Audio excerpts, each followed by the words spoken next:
महाराणा प्रताप संस्थान की online classes session में आपका एक बार फिर से स्वागत है। पिछली क्लास में हमने सोइल के बारे में पढ़ा था, मृदा के बारे में पढ़ा था। मृदा में क्या क्या किस प्रकार से हम मृदा का विभाजनीकरण करते हैं। इसके बाद में मृदा उत्पादकता क्या होती है, मृदा उर्वरता क्या होती है, इसके डिफरेंस भी पढ़े थे, अपने अंतर भी पढ़े थे। ठीक है, आज की क्लास में हम बीज के बारे में पढ़ेंगे। बीज, तो सबसे पहले बीज होता क्या है ये मैं आपको बता दूं कि पौधे का वह भाग, देखो अपन बीज कहते ही तुरंत बीज दिमाग में क्या आता है कि वो जो छोटे छोटे जो दाने होते हैं वो बीज, लेकिन ऐसा नहीं है। बीज की परिभाषा क्या होती है कि पौधे का वह भाग जिसमें उसके समान नया पौधा तैयार करने की क्षमता होती है, उस भाग को बीज कहते हैं। तो सबसे पहले तो ये डेफिनेशन लिख दो, आपको समझ में आ जाएगी कि पौधे का वह भाग जिसमें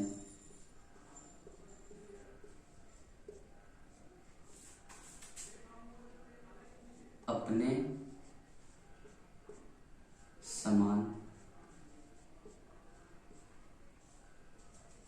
समान दूसरे पौधे को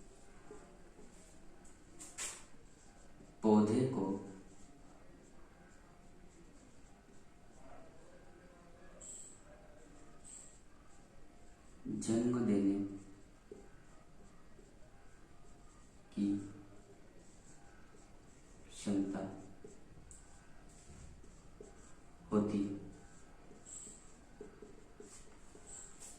पौधे का वह भाग जिसमें अपने समान दूसरे पौधे को जन्म देने की क्षमता होती है, उसको क्या कहते हैं? बीज कहते हैं। ठीक है, अब ये भाग कौन कौन से हो सकते हैं? जड़ भी हो सकती है, तना भी हो सकता है, पत्तियां भी हो सकती है, फूल भी हो सकता है, कोई भी भाग हो सकता है ऐसा जिसमें अपने समान दूसरे पौधे को जन्म देने की क्षमता होती है, उसको कहते हैं बीज कहते हैं। ठीक है, अब ये क्या होता है, आपका मानसिक अपना मेंटेलिटी क्या बनी रहती है कि बीज का मतलब वो सिर्फ ग्रेन होता है, वो दाना होता है, लेकिन उस दाने में भी क्षमता होती है। ठीक है, लेकिन कुछ दाने ऐसे, अब प्याज होता है, प्याज के बीज कहां से लाओ? उसमें प्याज काटो तो बीज होता है उसमें, तो उसका प्रवर्धन कैसे होता है? केला होता है, केले में कहीं बीज होता है? नहीं होता है। तो बीज के बिना भी पौधे को तैयार किया जा सकता है, लेकिन जिस भाग से तैयार होता है उसको कहते हैं बीज। ठीक है, अब पौधे का वह भाग जिसमें अपने समान दूसरे पौधे को जन्म देने की क्षमता होती है, उसको बीज कहते हैं। डेफिनेशन आप लिख लो।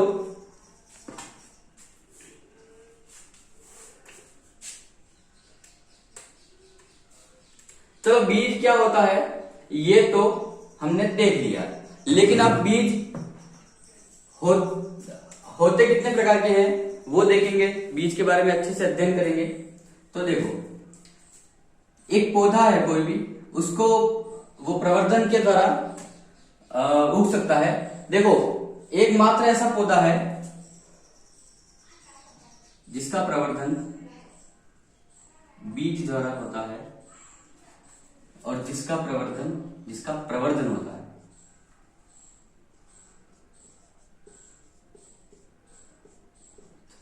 ठीक है, तो अब इसमें क्या होता है कि बीज द्वारा सिर्फ पपीता को उगाया जाता है।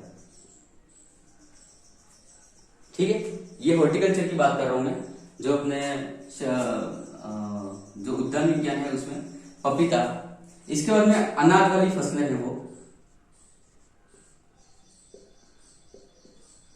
अनाज वाली फसलें, इसके बाद में दाल वाली फसलें, इसके बाद में तिलहनी फसलें। ठीक है, ये जो फसलें होती हैं उनको बीज द्वारा उगाया जाता है।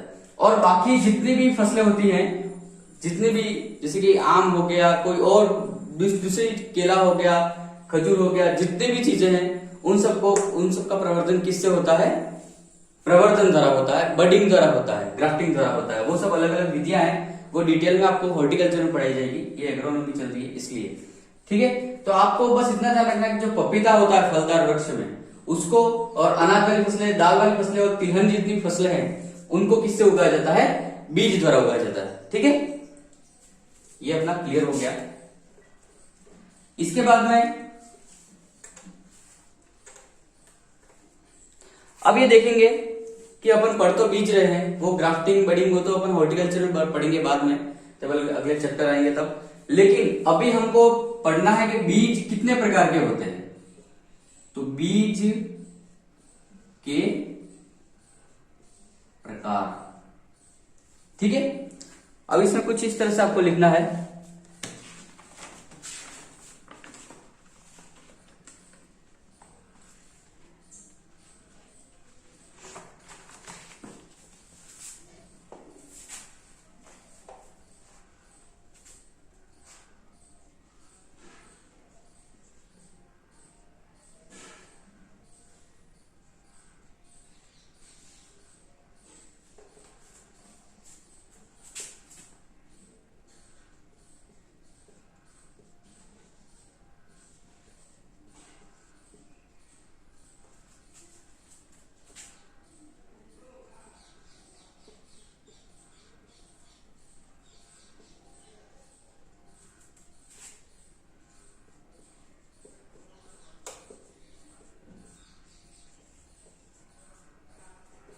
देखो, बीज चार प्रकार के होते हैं: केंद्रक बीज, प्रजनक बीज, आधार बीज और प्रमाणित बीज।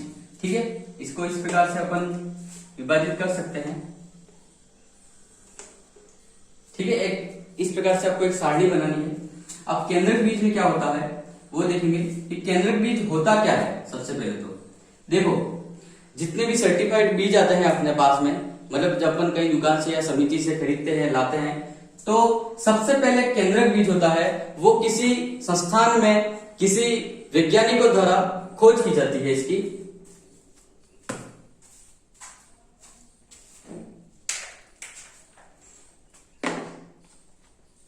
खोज की जाती है केंद्रक बीज की। तो सबसे पहले तो ये कहां होता है? प्रयोगशाला में।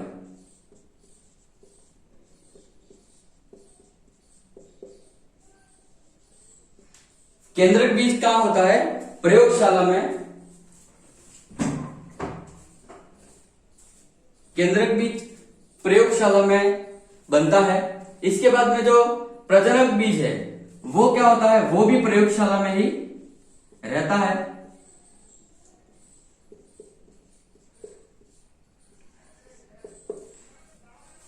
केंद्रक बीज प्रयोगशाला में रहता है। प्रजनक बीज जो होता है, मतलब कि ये फर्स्ट स्टेज है, ये सेकंड स्टेज है, ये थर्ड है और ये फोर्थ स्टेज है। ठीक है, तो केंद्रक बीज होता है वो प्रयोगशाला में बनता है। प्रजनक बीज प्रयोगशाला में रहता है लेकिन उसकी जांच होती है। ठीक है, मतलब उसको उगा के देखते हैं कि ये उगता है कि नहीं उगता है, क्या प्रॉब्लम है, यूं।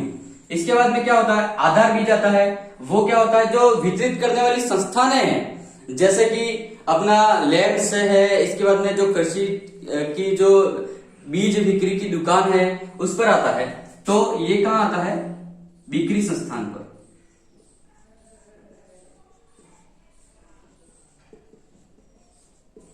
बिक्री संस्थान पर आता है।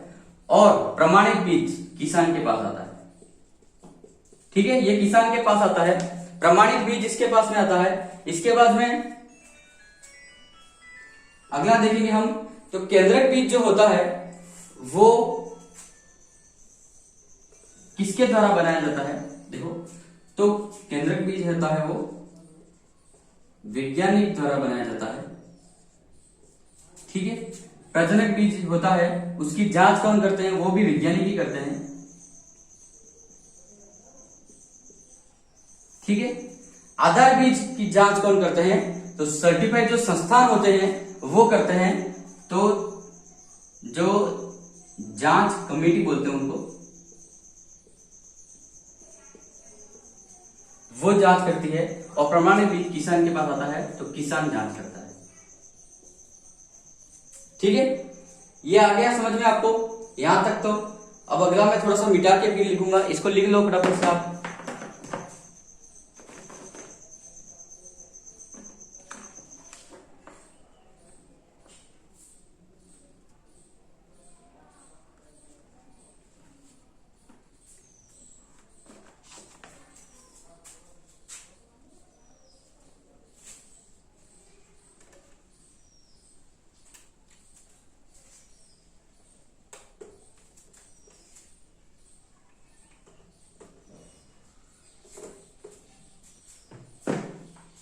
ठीक है। अब देखो केंद्रक बीज जो होता है उसकी शुद्धता होती है 98%, ठीक है। प्रजनक बीज की शुद्धता होती है 98%, ठीक है।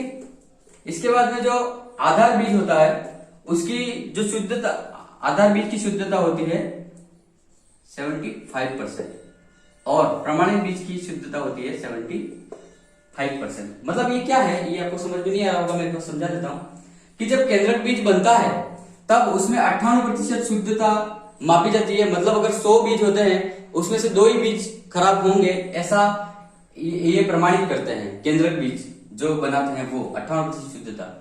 प्रजनक बीज क्या होता है, जब वहां से चेक होता है तब भी वो 98% ही रहता है, लेकिन जैसे ही वो बीज आगे जाता है उसको समय लगता है। इसमें क्या होता है कि 25% जो बीज होते हैं वो खराब हो जाते हैं बहुत टाइम के बाद में, इसलिए 75% ही शुद्धता रहती है और बाद में जाके वो किसान को मिलता है, ठीक है। अब वो लास्ट बात करते हैं टैग की। तो टैग कौन सा लगा होता है, टैग मतलब क्या, एक मार्का होता है, वो मार्का कौन कौन सा लगा होता है उसके बारे में बात करेंगे। तो ये जो केंद्रक बीज होता है उसका जो थैला होता है, उसका जो बैग होता है उस पर ब्लू मतलब नीले रंग का टैग होता है, नीले रंग का टैग होता है।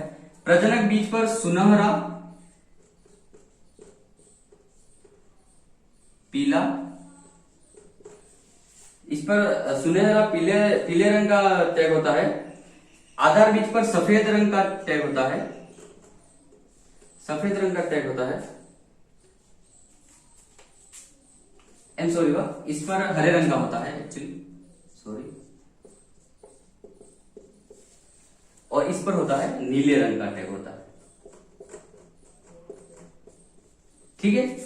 देखो केंद्रक बीज पर हरे रंग का टैग, एक्चुअली जो एग्जाम होते हैं उसमें मोस्टली यही पूछा जाता है कि केंद्रक बीज पर, प्रजनक बीज पर, आधार बीज पर, प्रमाणित बीज पर कौन से कलर का टैग होता है। तो केंद्रक बीज पर हरे रंग का टैग होता है, प्रजनक बीज पर सुनहरे पीले रंग का टैग होता है, आधार बीज पर सफेद रंग का और प्रमाणित बीज पर नीले रंग का टैग होता है।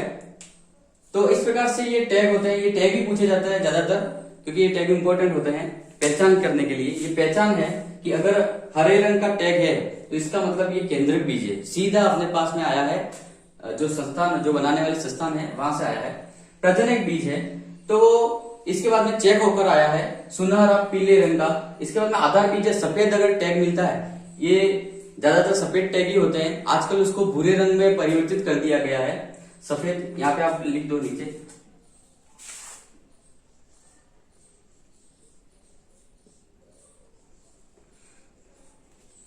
देखो सफेद भूरा, ठीक है। आजकल क्या होता है कि जो ये तो पहले है, ये किताब अपनी जो है वो लगभग 10 साल पहले से उसका मैटर आता है, लेकिन अभी फिलहाल क्या होता है कि सफेद बीज को, सफेद टैग को भूरे रंग में परिवर्तित कर दिया है, भूरे रंग का हो जाता है। और प्रमाणित बीज जो होता है वो नीले रंग का टैग होता है। तो मतलब अपने पास जो आता है ज्यादातर वो सफेद और नीले रंग का टैग का बीज अपने पास में आता है। ये कुछ बीज के बारे में जानकारियां थी जो आपने ली। अगली क्लास में हम और बीज के बारे में थोड़ा सा डिस्कस करेंगे और इसके बाद में अपनी क्लास खत्म हो जाएगी। Thank you very much.